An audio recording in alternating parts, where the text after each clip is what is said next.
नमस्कार मित्रों, टेलीजोलॉजी चैनल में आपका स्वागत है। मैं एमडी वैष्णव एक बार फिर से आपके समक्ष उपस्थित हुआ हूँ अपने विषय साइंस से संबंधित एक उत्सर्जन तंत्र। मित्रों, हमने पिछले वीडियो में अपना उत्सर्जन तंत्र का पार्ट फर्स्ट कंप्लीट किया था।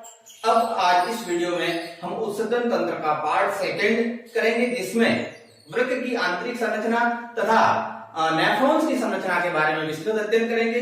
तो मित्रों, आप मेरे इस चैनल पर जो भी वीडियो मैं अपलोड करता हूं उसको कंप्लीट फर्स्ट से लास्ट तक पूरा देखिए, ताकि आपका जो चैप्टर है एकदम कंप्लीट हो जाए और आपकी कक्षा स्तर से लगाकर प्रतियोगी परीक्षा की तैयारी में हेल्पफुल साबित हो जाए।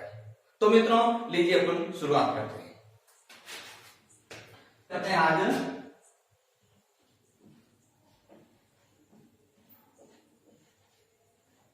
नेफ्रॉन की संरचना एवं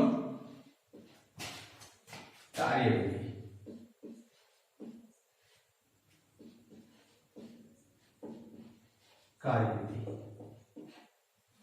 मित्रों, उत्सर्जन की प्रक्रियात्मक इकाई नेफ्रॉन्स कहलाती है। परीक्षा में प्रश्न पूछा जाता है उत्सर्जन तंत्र की क्रियात्मक इकाई क्या कहलाती है, तो आपको उसका उत्तर देना है नेफ्रॉन्स।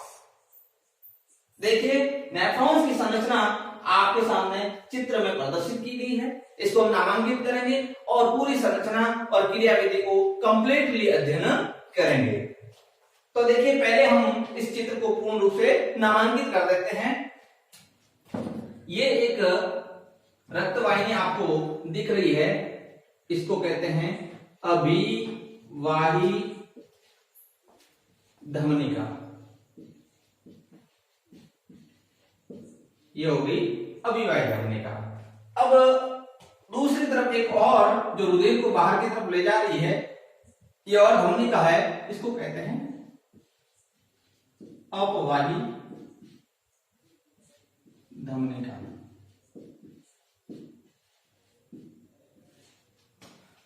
देखिए मित्रों, इधर एक और आपको प्यालेनुमा संरचना दिखाई दे रही है, इसको कहते हैं बॉमन संपुट।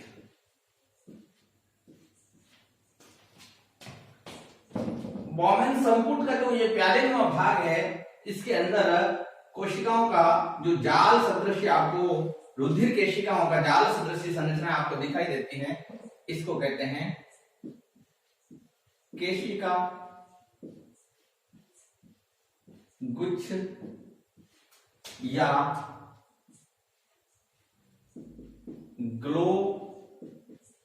ग्लोमेरुलस कहते हैं। अब देखिए, यहां पे आपको एक कुंडलित वलित नलिका दिखाई दे रही है, जिसको हम नाम देंगे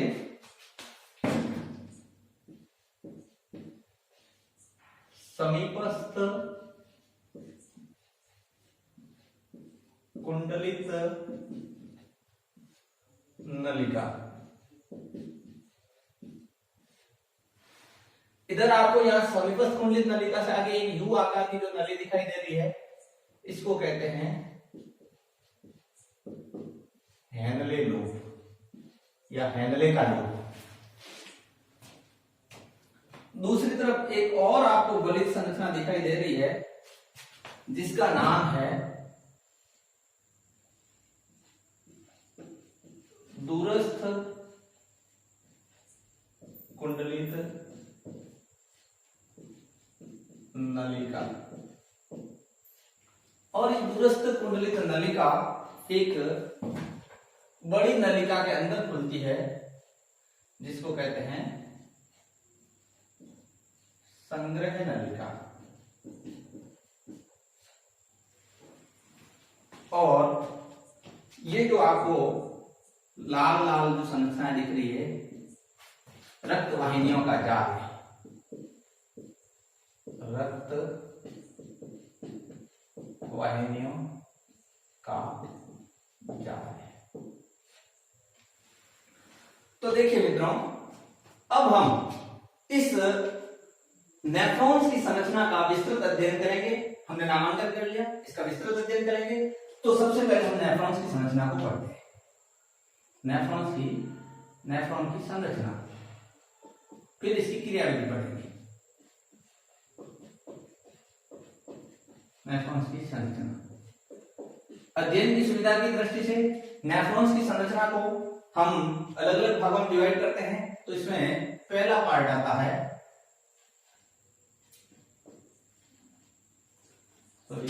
मेल पिगियन कोश, मेल पिगी काव्य। दूसरा पार्ट होता है इसका समीपस्थ कुंडलित नलिका, जिसको अंग्रेजी में पीसीटी या प्रॉक्सिमल कॉन्वोल्यूटेड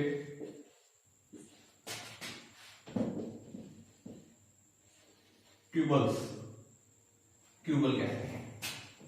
तीसरा हेनले का लूप, हेनले का लूप या हेनलेज लूप। चौथा होता है इसका पार्ट दूरस्थ कुंडलित नलिका, जिसको इंग्लिश में बोलते हैं DCT, यानी कि डिस्टल, वही ऊपर लिखा हुआ है कॉन्वोल्यूटेड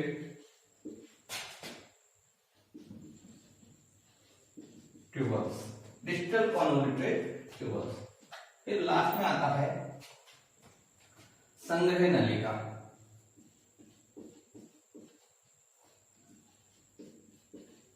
संग्रह नलिका। तो ये मुख्य 5 भाग होता है किसके, नेफ्रॉन्स की संरचना के। देखिए अब इसकी संरचना को अलग अलग पॉइंट्स के आधार पर हम अध्ययन करेंगे। तो मित्रों देखिए, नेफ्रॉन्स की संरचना में क्या होता है कि सबसे पहले एक अग्रभाग इसका प्यालेनुमा संरचना का होता है। उस प्यालेनुमा संरचना में 2 प्रकार की रुधिर वाहिनियां हैं, वो रुधिर को लाने और ले जाने का कार्य करती है। जो आपको दिख रही है अभिवाही धमनिका, अभिवाही धमनिका है वो वोमेन संपुट तक रक्त को लाने का कार्य करती है। और दूसरी तरफ अपवाही धमनिका जो आपके सामने लिखा हुआ है, ये इस वोमेन संपुट में से रक्त को ले जाने का कार्य करती है। तो मित्रों क्या होता है कि अभिवाही धमनिका और अपवाही धमनिका, यहाँ पर इनका एक जंक्शन होता है, मिलने का स्थान होता है। यहाँ पर देखो आपको लाल लाल दिख रहा है, यहाँ पर इन दोनों रुधिर वाहिनियों का गुच्छ, केशिकाओं का गुच्छ बनता है एक प्रकार से। उसको हम कहते हैं केशिका गुच्छ या ग्लोमेरुलस कहते हैं, केशिका गुच्छ या ग्लोमेरुलस कहते हैं। देखिए यहाँ पे क्या होता है, ये यू आकार की प्यालेनुमा जो संरचना है, वोमेन संपुट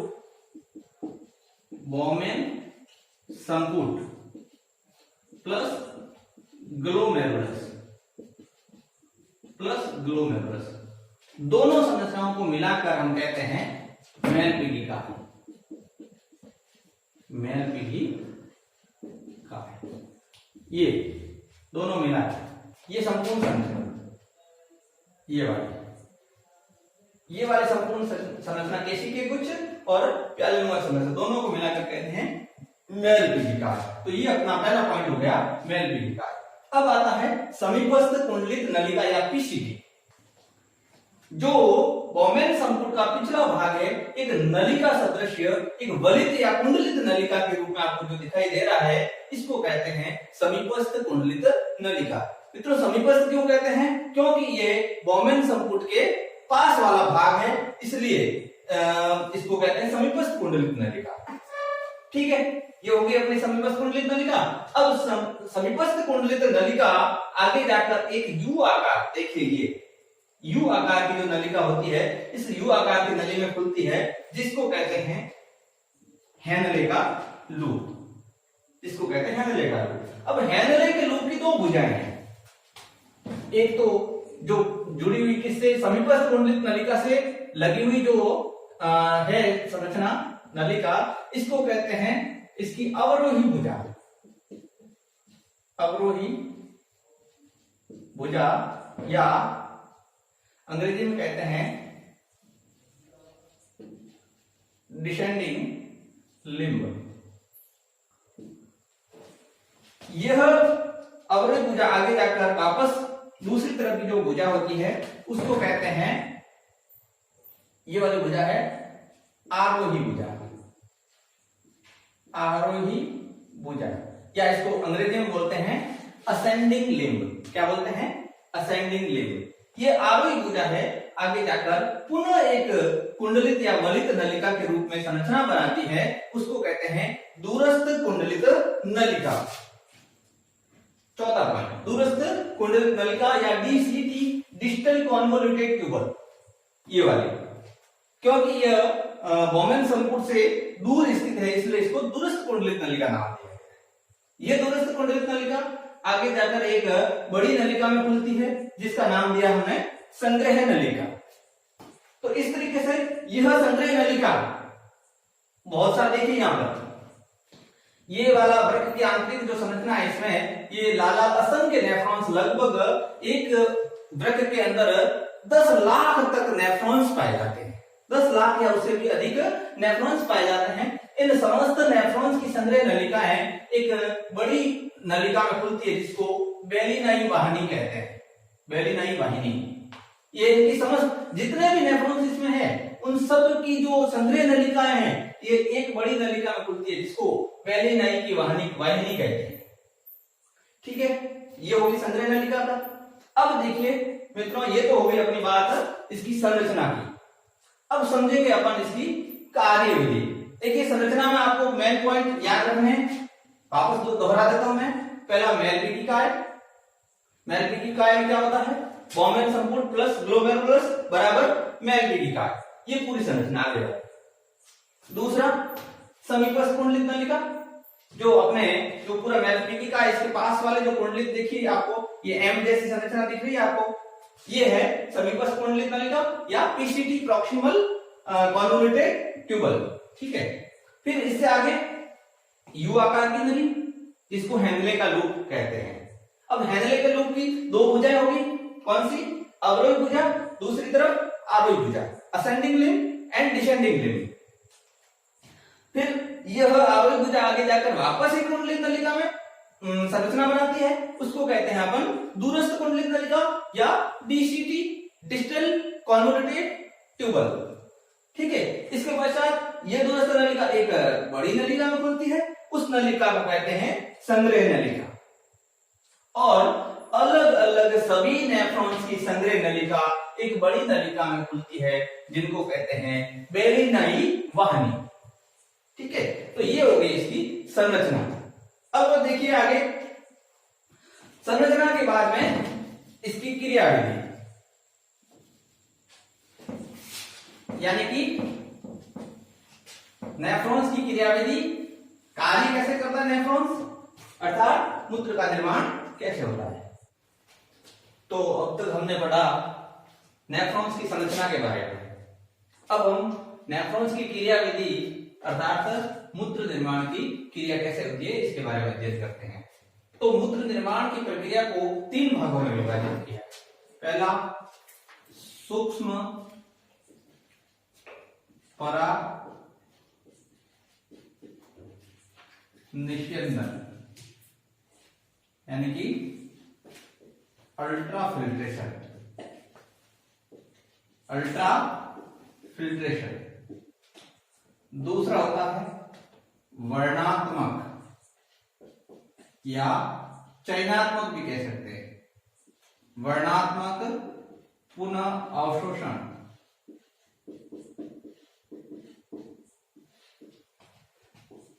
इसको कहते हैं सेलेक्टिव री एब्जॉर्प्शन। और तीसरा होता है नलिकीय श्रावण।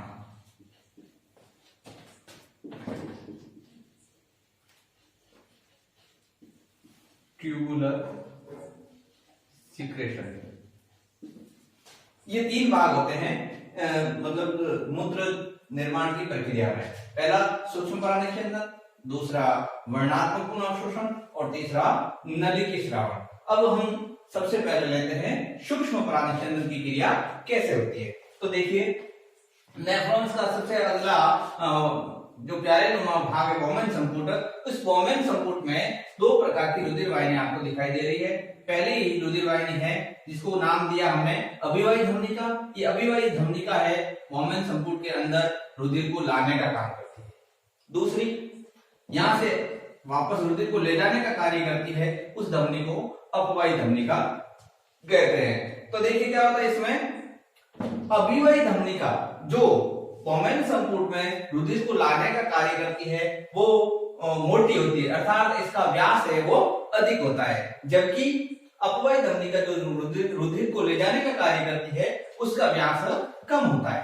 तो इससे क्या होता है कि जितना रुधिर बोमेन संपुट के अंदर आता है उतना रुधिर वापस अपवाही धमनिका के द्वारा ले जाया नहीं जाता है। तो यहां पर क्या बनता है, इसके कारण यहां पर दाब बनता है, प्रेशर बनता है। उस दाब का जो मान होता है वो होता है 70 mmHg। एक इसके विपरीत दिशा में इस बोमेन संपुट की जो भित्ति है इसके द्वारा एक और दाब लगता है, वो इस 70 mmHg के विपरीत दिशा में यानी कि इस दिशा में, और ये 70 mmHg दाब इस दिशा में लगता है। तो इस दाब को कहते हैं, इसका मान होता है -30 mmHg। लेकिन 70 mmHg जो रुधिर का दाब लग रहा है वो दाब अधिक है, और 30 mmHg जो इसकी बोमेन संपुट की दीवार का जो दाब है वो कम है, इसलिए यहां पर प्रेशर अंदर की तरफ लगता है। अब क्या होता है, बोमेन संपुट की जो दीवार है इसके ऊपर असंख्य छोटे छोटे छिद्र होते हैं। एक प्रकार से ये छलनी का कार्य करती है। इसकी झिल्ली होती है वो चयनात्मक पारगम्य होती है। चयनात्मक पारगम्य, पारगम्य का मतलब होता है जो अपने में से पदार्थों को आने जाने की अनुमति देती है उसको कहते हैं पारगम्य, और चयनात्मक पारगम्य का मतलब होता है अपने में से कुछ सेलेक्टिव पदार्थ, कुछ विशेष पदार्थों को ही जाने आने की अनुमति देती है, उसको चयनात्मक पारगम्य कहते हैं। तो इस झिल्ली का, ये झिल्ली होती है वो चयनात्मक पारगम्य होती है। तो इस पर जो दाब पड़ता है, इस दाब के कारण कुछ पदार्थ रुधिर में से छनकर किसमें आ जाते हैं, बोमेन संपुट की जो एक नलिका रूपी संरचना अंदर वाला भाग जो नलिका के रूप में है इसमें छनकर आ जाता है। और जो पदार्थ छनकर आता है उस पदार्थ को गुच्छीय निस्यंद कहते हैं। क्या कहते हैं, गुच्छीय निस्यंद। निस्यंद का मतलब होता है छनित पदार्थ जो छनकर इसके अंदर आया है। अब ये गुच्छीय निस्यंद में कौन कौन से पदार्थ छनकर आते हैं वो देख लेते हैं। तो सबसे पहले तो इसके अंदर छनकर आने वाला पदार्थ है वो जल है। जल, यूरिया, यूरिक अम्ल,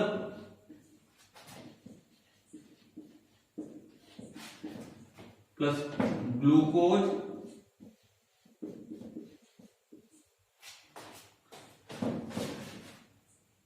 कुछ विटामिन जिनमें मुख्य रूप से विटामिन सी, कार्बनिक व अकार्बनिक लवण और कुछ एमिनो अम्ल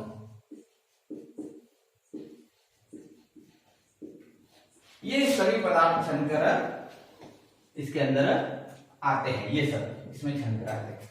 इन सभी पदार्थों का जो मिश्रण होता है, जो छनकर अंदर आता है, उसी को कहते हैं गुच्छे निषेचन। अब देखिए छलित पदार्थ गुच्छे निषेचन इसके अंदर आ गया। अब आगे क्या होता है देखो,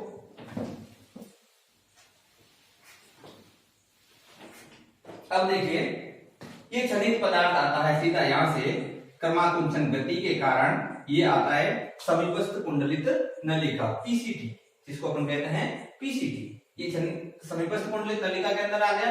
यहां पर क्या होता है, अब दूसरी प्रक्रिया चालू होती है, ये सूक्ष्म परागनिषेचन छन्ना, ये प्रक्रिया पूरी होगी, सूक्ष्म परागनिषेचन हो गया, अल्ट्राफिल्ट्रेशन हो गया, छनकर इसके अंदर पदार्थ आया, तो ये प्रक्रिया पूरी होगी।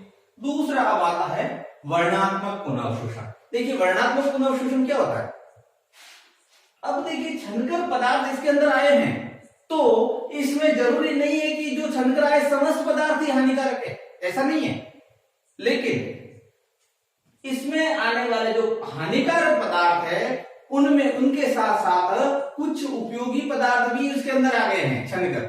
जैसे अपने घर में गेहूं छलनी से छाप करते हैं तो उसमें से जो कंकड़ तो बाहर निकलते हैं, लेकिन उसके साथ में कुछ गेहूं के दाने भी बाहर आ जाते हैं, तो उनको वापस जो उपयोगी पदार्थ है उनको वापस अंदर उपयोग में लेना, अर्थात उपयोगी पदार्थ को वापस खून के अंदर पहुंचाना, ये होता है वर्णात्मक पुनः अवशोषण। तो ये वर्णात्मक पुनः अवशोषण है वो कहां होगा, समीपस्थ कुंडलित नलिका में होगा, हैंडले के लूप में होगा और दूरस्थ कुंडलित नलिका में होगा। यहां पर ये वर्णात्मक पुनः अवशोषण की प्रक्रिया होगी। तो देखिए कैसे होगा, अब ये छलित निषेचन है वो समीपस्थ कुंडलित नलिका में आ गया। अब समीपस्थ कुंडलित नलिका के अंदर की जो भित्ति होती है, इसके ऊपर ऐसे सूक्ष्म माइक्रोविलाई, सूक्ष्म अंकुर होते हैं, सूक्ष्मांकुर या माइक्रोविलाई कहते हैं, ऐसे इस भित्ति के ऊपर ये जो माइक्रोविलाई है ये अवशोषण का कार्य करते हैं।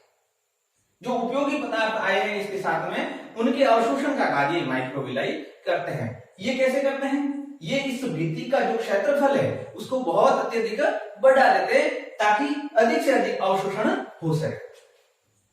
तो देखिए इसमें से समीपस्थ कुंडलित नलिका में सबसे ज्यादा किसका अवशोषण होगा, ग्लूकोज का अवशोषण होगा और जल का अवशोषण होगा और जो विटामिन है और उपयोगी पदार्थ है उनका अवशोषण, यानी कि अवशोषण की सबसे ज्यादा प्रक्रिया होती है वो समीपस्थ कुंडलित नलिका में ही होती है। अब इनमें से अधिकांश उपयोगी पदार्थ छनकर कहां चले गए, वापस खून में चले गए।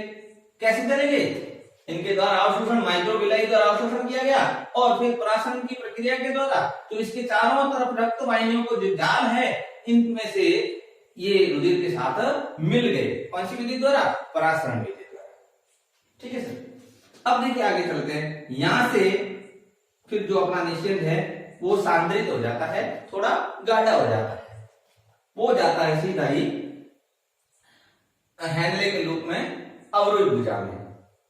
यहां पर अवरोही भुजा में जल का पुनः अवशोषण होता है, ज्यादा से ज्यादा जल का पुनः अवशोषण, पानी है वो भी उपयोगी पदार्थ है, तो वो वापस कहां चला जाता है, खून के अंदर चला जाता है, जिससे क्या होता है जो पदार्थ छलित पदार्थ है वो और गाढ़ा हो जाता है। या से फिर आरोही भुजा में कुछ और पदार्थ होते हैं, उपयोगी पदार्थ होते हैं, वो पुनः अवशोषित हो जाते हैं और अंत में दूरस्थ कुंडलित नलिका में जाते जाते जो शेष बचा हुआ कुछ जल की और मात्रा होती है वो ब्लड के अंदर मिल जाती है और इसके साथ में और जो ग्लूकोज वगैरह उपयोगी पदार्थ बचे होते हैं वो भी पुनः इसके अंदर अवशोषित हो जाते हैं और शेष बचा अपना जो पदार्थ होता है वो बिल्कुल गाढ़ा सांद्र मूत्र होता है और उसको ये जो दूरस्थ कुंडलित नलिका जुड़ी हुई होती है आगे एक बड़ी नलिका जिसको अपन संग्रह नलिका कहते हैं, संग्रह नलिका में इकट्ठा कर लिया जाता है। देखिए यहाँ पर इस चित्र में देखिए, यहाँ पर जो काले काले चित्र में बताए गए हैं ये असंख्य नेफ्रॉन्स है, बहुत सारे ये नेफ्रॉन्स है सारे के सारे, और इन ये सभी नेफ्रॉन्स की संग्रह नलिका है एक मोटी नलिका के रूप में यहाँ खुलते हैं जिसको बेली नाई की वाहिनी कहते हैं। तो ये जो समस्त संग्रह नलिकाएं किसमें खुलती है, बेली नाई की वाहिनी में खुलती है और बेली नाई की वाहिनी आगे जाकर ये जो गड्ढे जो संरचना है जिसको अपन पेल्विस कहते हैं इसमें खुलती है। तो ये हो गया आपका वर्णात्मक पुनः अवशोषण। अब लास्ट में आता है नलिकीय सीक्रेशन या नलिकीय श्रावण। इसमें क्या होता है, देखिए यहाँ पर जब छन्ने की जो प्रक्रिया थी, इस छन्ने की प्रक्रिया के दौरान कुछ पदार्थ है जैसे औषधियां, जैसे हम दवाइयां लेते हैं, कुछ टैबलेट्स लेते हैं, उनका भी तो अवशोषण होता है, ब्लड के साथ मिलती है, लेकिन वो छनकर इसके अंदर नहीं आती है, तो वो आगे चली जाती है। दूसरा, कुछ रंगा पदार्थ, कुछ वर्णक होते हैं और कुछ कार्बनिक अकार्बनिक लवण होते हैं, वो छनकर इसके अंदर नहीं आते हैं। तो क्या होता है, ये खून के साथ अपवाही धमनिका द्वारा आगे चले जाते हैं, जिससे ये जो लिपटी हुई रक्त वाहिनियां हैं, इस वाहिनियों की भित्ति जो अपने नेफ्रॉन्स की जो नलिका है इससे सटी हुई होती है, जिसके कारण सक्रिय अभिगमन के द्वारा वापस इस खून में से ये इसमें जो जैसे रंगा पदार्थ है, औषधियां हैं, वो सक्रिय अभिगमन के द्वारा इस भित्ति में से होकर वापस इस नलिका में मिला दी जाती है। इसको कहते हैं नलिकीय श्रावण। इस तरीके से ये हमारे रुधिर में से जो अनुपयोगी हानिकारक अवशिष्ट पदार्थों को अलग करने की प्रक्रिया है, उस नेफ्रॉन्स के द्वारा संपादित की जाती है और मूत्र का निर्माण होता है। तो देखिए, ये हो गया मूत्र निर्माण की प्रक्रिया।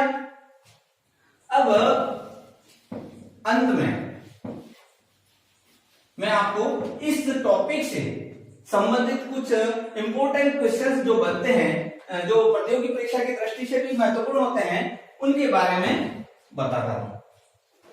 तो सबसे पहले तो इसका प्रश्न बनता है, मूत्र का संघटन क्या होता है? मूत्र का संघटन, पहला प्रश्न। तो सबसे ज्यादा मूत्र के अंदर होता है जल, जिसकी मात्रा होती है 95% जल की मात्रा होती है। दूसरा होता है यूरिया, यूरिया की मात्रा होती है 2%। इसके अलावा फिर अकार्बनिक लवण, अकार्बनिक लवण, अकार्बनिक लवणों की मात्रा होती है 1.5%। फिर आता है कार्बनिक लवण, कार्बनिक लवण, इनकी मात्रा होती है 0.5%। फिर आता है यूरिक एसिड, कुछ मात्रा यूरिक अम्ल की भी होती है और यूरिक अम्ल की मात्रा होती है 0.5%। और फिर आता है इसमें क्रिएटिनिन, एक पदार्थ होता है क्रिएटिनिन, क्रिएटिनिन पदार्थ, और उसकी भी मात्रा होती है 0.5%।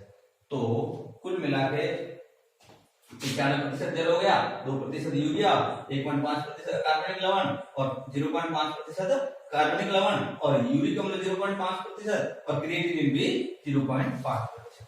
तो ये पहला सवाल बनता है कि मूत्र का संघटन क्या होता है, मूत्र किससे मिलकर बना होता है। तो ये इंपॉर्टेंट है, इसको आपको याद रखना है। दूसरा प्रश्न फिर बनता है इसमें,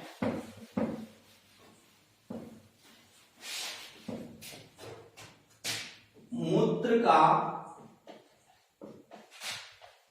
पीला रंग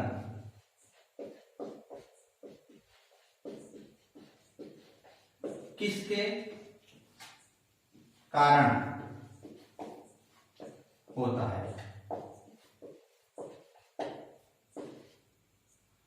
क्वेश्चन नंबर 2। तो इसका आंसर होगा यूरोक्रोम नामक वर्णक होता है, उसके कारण। फिर तीसरा क्वेश्चन आता है इंपोर्टेंट, वृक्क की बाह्य झिल्ली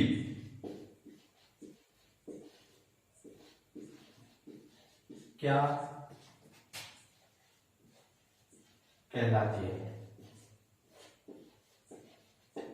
तो वृक्क की जो वृक्क के चारों तरफ झिल्ली होती है उसको कहते हैं पेरिटोनियम। याद रखना, बहुत इंपॉर्टेंट है। वृक्क की झिल्ली क्या कहलाती है? पेरिटोनियम। कंपटीशन की परीक्षा के लिए महत्वपूर्ण है। चौथा प्रश्न, मूत्र का पीएच मान कितना होता है। पीएच का मतलब होता है उसकी अम्लता या क्षारीयता की माप।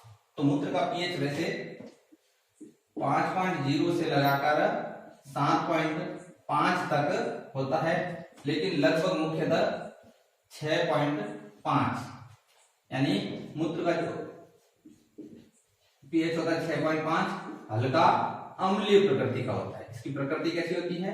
हल्की अम्लीय प्रकृति। आपको पता है 7 से जब ऊपर पीएच होता है तो वो क्षारीय पदार्थ होता है, और 7 से नीचे होता है वो अम्लीय पदार्थ कहलाता है। फिर अगला क्वेश्चन आता है, यूरिया का निर्माण किस अंग में होता है?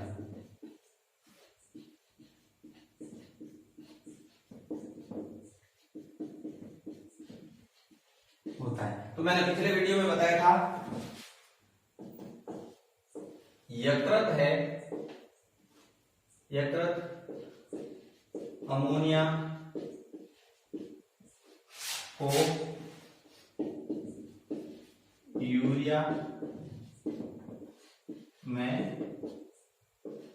परिवर्तित करता है।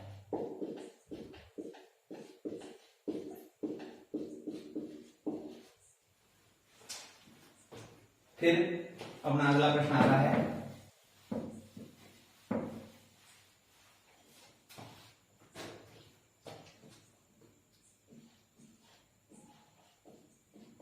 कृत्रिम रूप से रुधिर को छानने की प्रक्रिया क्या कहलाती है? किसी के वृक्क, किडनी, गुर्दे खराब हो जाते हैं तो डॉक्टर होते हैं वो कृत्रिम रूप से रक्त को साफ करते हैं। उस क्रिया को डायलिसिस कहते हैं। डायलिसिस, हिंदी में इसको अपोहन भी कहते हैं, ये भी याद रखना, हिंदी में अपोहन कहते हैं। कई बार अपोहन शब्द भी पूछ लेते हैं, तो ये हो गया अपोहन। फिर है जल का पुनः अवशोषण। वैसे जल का अवशोषण नेफ्रॉन्स के सभी भाग में होता है, लेकिन अवशोषण मुख्य रूप से कहां होता है? मुख्य रूप से कहां होता है? तो इसका उत्तर आपको लिखना है या याद रखना है, हेनले का लूप। जल का मुख्य रूप से पुनः अवशोषण हेनले लूप में होता है।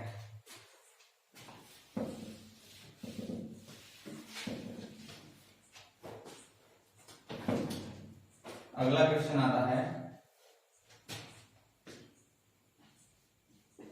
उत्सर्जन की प्रक्रियात्मक इकाई कौन सी है? यानी कि उत्सर्जन की पूरी प्रक्रिया कौन करता है? प्रक्रियात्मक या कार्यात्मक भी कह सकते हैं। इकाई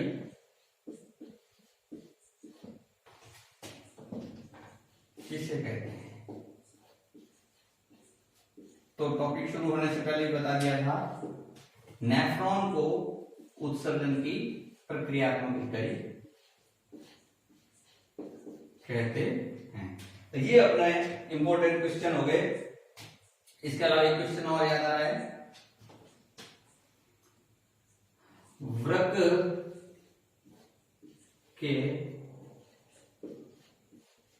कॉर्टेक्स भाग का मेडुला में धंसने से बनी संरचना क्या कहलाती है?